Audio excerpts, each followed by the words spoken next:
Salam saudara-saudaraku sekalian dimanapun saudara berada. Salam jumpa lagi dengan saya dalam setiap renungan harian di YouTube RHO Official. Doa dan harapan saya kiranya Tuhan yang kita sembah, Tuhan yang kita agungkan selalu menyertai kita dalam setiap tugas dan kegiatan yang kita lakukan setiap hari.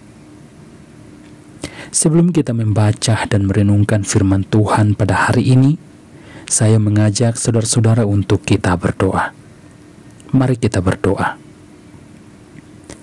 Terima kasih Tuhan atas penyertaan-Mu dalam kehidupan kami, hingga sampai pada hari ini, kami masih tetap sehat dan kuat. Itu semua karena kasih dan penyertaan Tuhan di dalam kehidupan kami.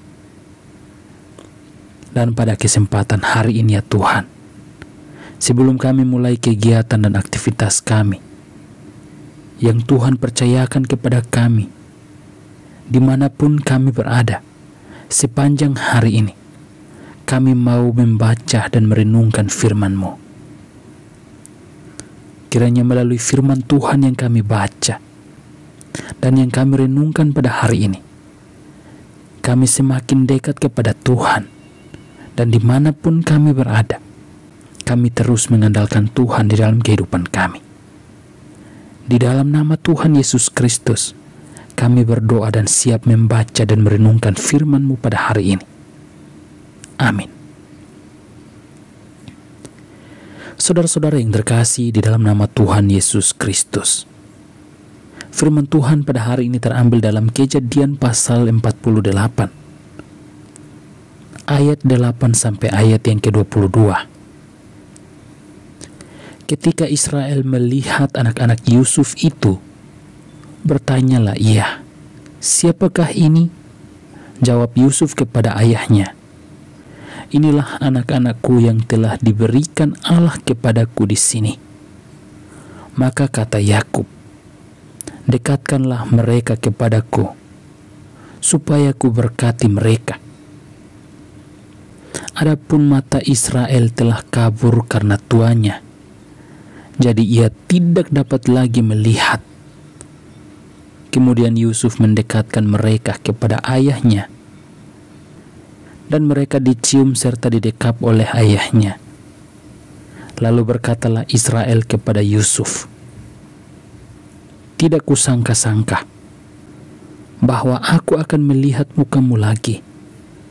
Tetapi sekarang Allah bahkan memberi aku melihat keturunanmu." Lalu Yusuf menarik mereka dari antara lutut ayahnya, dan ia sujud dengan mukanya sampai ke tanah. Setelah itu Yusuf memegang mereka keduanya. Dengan tangan kanan dipegangnya Efraim, yaitu di sebelah kiri Israel, dan dengan tangan kiri Manasye, yaitu di sebelah kanan Israel. Lalu didekatkannyalah mereka kepadanya. Tetapi Israel menyulurkan tangan kanannya dan meletakkannya di atas kepala Efraim, walaupun ia yang bungsu, dan tangan kirinya di atas kepala Manasye. Jadi tangannya bersilang, walaupun Manasye yang sulung. Sesudah itu diberkatinyalah Yusuf, katanya, "Nenekku dan ayahku Abraham dan Ishak telah hidup di hadapan Allah. Allah itu sebagai Allah yang telah menjadi gembalaku selama hidupku sampai sekarang, dan sebagai malaikat yang telah melepaskan aku dari segala bahaya. Dialah kiranya yang memberkati orang-orang muda ini, sehingga namaku serta nama nenek dan bapakku Abraham dan Ishak termasyur oleh karena mereka, dan sehingga mereka bertambah-tambah menjadi jumlah yang besar di bumi." Ketika Yusuf melihat bahwa ayahnya meletakkan tangan kanannya di atas kepala Efraim, hal itu dipandangnya tidak baik. Lalu dipegangnya tangan ayahnya untuk memindahkannya, dari atas kepala Efraim ke atas kepala Manasye. Katanya kepada ayahnya, "Janganlah demikian ayahku, sebab inilah yang sulung. Letakkanlah tangan kananmu di atas kepalanya." Tetapi ayahnya menolak. Katanya, "Aku tahu anakku, aku tahu. Ia juga akan menjadi suatu bangsa dan ia juga akan menjadi besar kuasanya. Walaupun begitu, adiknya akan lebih besar kuasanya daripadanya, dan keturunan adiknya itu akan menjadi sejumlah besar bangsa-bangsa." Lalu diberkatinyalah mereka pada waktu itu. Katanya, "Dengan menyebutkan namamu lah orang Israel akan memberkati. Demikian Allah kiranya membuat engkau seperti Efraim dan seperti Manasye." Demikianlah didahulukannya Efraim daripada Manasye. Kemudian berkatalah Israel kepada Yusuf, "Tidak lama lagi aku akan mati, tetapi Allah akan menyertai kamu dan membawa kamu kembali ke negeri nenek moyangmu. Dan sekarang aku memberikan kepadamu sebagai kelebihanmu daripada saudara-saudaramu suatu punggung gunung yang kurebut dengan pedang dan panahku dari tangan orang Amori." Demikian firman Tuhan. Saudara-saudara yang terkasih di dalam nama Tuhan Yesus Kristus, setiap orang tua menginginkan warisannya suatu saat diturunkan kepada anak cucunya sebagai ahli waris. Dalam bacaan kita pada hari ini, di sana kita melihat bagaimana Yakub telah tua, sakit dan akan mati. Yakub ingin supaya Yusuf memberikan Manasye dan Efraim untuk diangkat menjadi anak-anaknya, seperti Ruben dan Simeon. Dan pengangkatan ini dimaksudkan agar warisan Yakub diturunkan kepada mereka juga. Warisan tersebut adalah pengajaran iman bahwa Allah yang Maha Kuasa ada dan hadir dalam perjalanannya. Dia yang membuat Yakub beranak cucu dan bertambah banyak, menjadi kumpulan bangsa-bangsa serta memberikan Kanaan sebagai negeri perjanjian. Hal ini bisa kita lihat di ayat yang pertama sampai ayat yang keempat.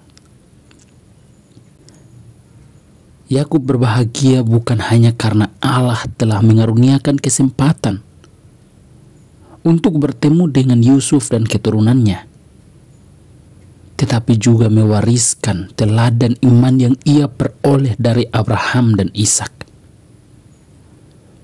Mereka telah hidup di hadapan Allah sebagai gembala yang membimbing mereka di sepanjang perjalanan mereka. Namun sayangnya, di sana kita melihat Ruben dan Simeon yang gagal mewarisi pengajaran ini. Dalam Kejadian pasal 34 ayat 25 sampai 31 dan pasal 35 ayat 22a sampai 49 ayat 1 sampai 7. Di sana kita melihat Ruben dan Simeon yang pura-pura hidup benar dan menerima berkat. Mereka melakukan kekejian dan mendatangkan kutukan. Karena itulah Yakub berharap agar Manasye dan Efraim mewarisi teladan yang sama, yaitu hidup yang berkenan dan penuh berkat di hadapan Allah.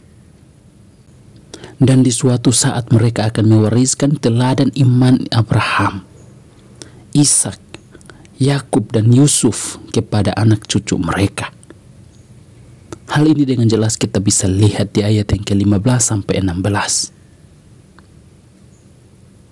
Saudara-saudara yang terkasih di dalam nama Tuhan Yesus Kristus, dari firman Tuhan ini kita dapat belajar Mungkin seringkali kita teralihkan oleh warisan duniawi. Tetapi dari kisah hidup bapak-bapak iman mengingatkan kita akan betapa pentingnya dan berharganya warisan rohani. Harta bisa habis lenyap, tetapi iman akan terus menyertai kita dan anak cucu kita sepanjang perjalanan hidup ini. Seperti yang pepatah mengatakan, gajah mati meninggalkan gading, manusia mati meninggalkan nama. Seperti ayat firman Tuhan yang kita pelajari pada hari ini. Di sana kita belajar tentang Abraham, Ishak, Yakub. Dan pada ayat firman Tuhan ini kita melihat bagaimana Yakub yang mewarisi iman rohaninya kepada anak cucunya, yaitu Efraim dan Manasye.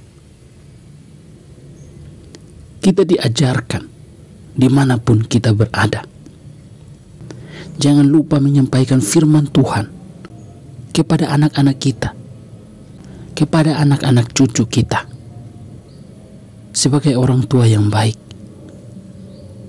akan mempertanggungjawabkan iman kepercayaan itu, diwariskan kepada anak-anak, sehingga anak-anak akan terus bertumbuh di dalam iman kepercayaan yang sama. Kita melihat di sana ada Ruben dan Simeon, mereka yang berpura-pura hidup benar dan menerima berkat, tetapi justru mereka yang melalaikan berkat itu. Tetapi justru mereka melakukan kekejian dan mendatangkan kutukan.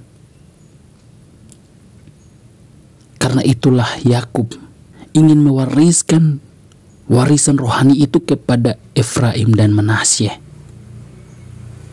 Maka dari firman Tuhan pada hari ini,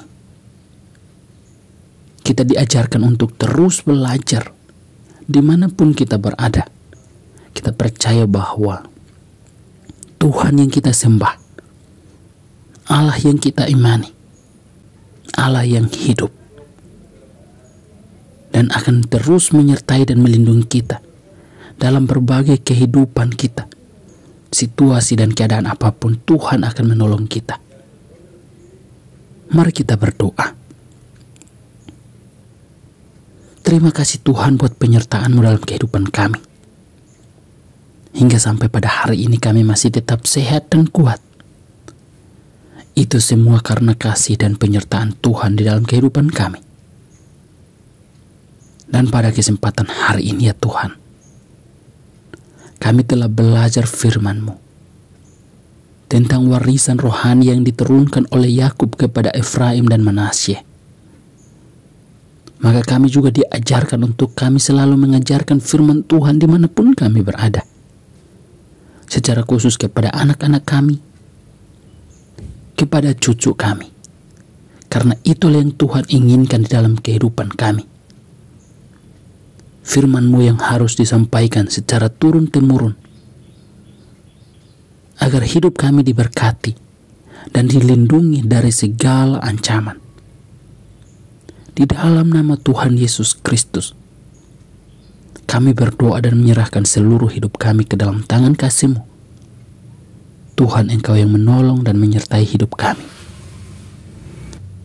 Pada saat ini ya Tuhan, hamba berdoa buat mereka yang akan menonton renungan pada hari ini. Tuhan, Engkau memberkati mereka dimanapun mereka berada, dalam situasi dan keadaan apapun. Tuhan berkati mereka. Yang punya persoalan juga Tuhan berikan jalan terbaik. Yang sakit juga Tuhan sembuhkan mereka. Yang punya pergumulan apapun, Tuhan berikan jalan terbaik bagi mereka.